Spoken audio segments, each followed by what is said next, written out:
AP ఫలితాలతో షర్మిల హ్యాపీనా అంటే అవును అనే సమాధానమే వినిపిస్తోంది. తాను గెలవకపోయినా జగన్ ఓడిపోయారు అనే తృప్తి మిగిలింది ఆమెకు.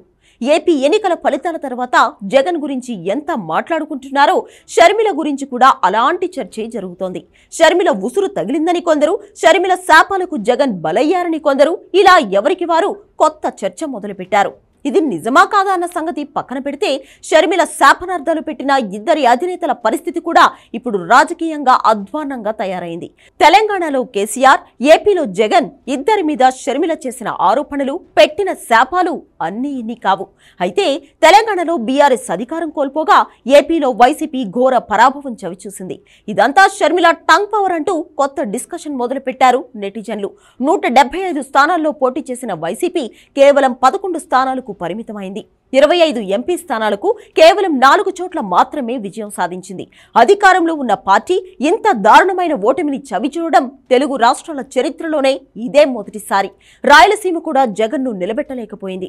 ఇదంతా షర్మిల ఎఫెక్ట్ అనడంలో ఎలాంటి అనుమానం లేదు. వివేకా కేసు, వైసీపీ తప్పులు ఇవన్నీ ఎలా ఉన్నా జగన్కు షర్మిల పెట్టిన శాపాలు అన్నీ ఇన్ని కావు. మీడియా సాక్షిగా కన్నీళ్లు పెట్టుకుని మరి జగన్ నాశనాన్ని కోరుకున్నారు షర్మిల. కట్ చేస్తే ఆ శాపాలు తగిలేయేమో జగన్ చరిత్ర చూడని ఘోర పరాభవాన్ని మూటగట్టుకున్నారు.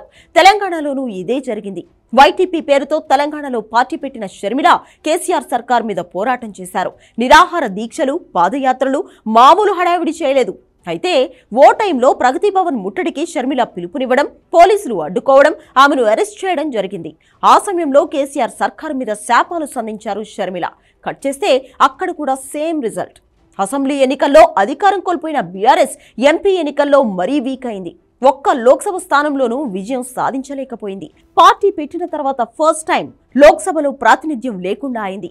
ఇదంతా షర్మిల శాపాల ఎఫెక్టే ఏమో అంటూ కొత్త డిస్కషన్ మొదలుపెట్టారు జనాలు.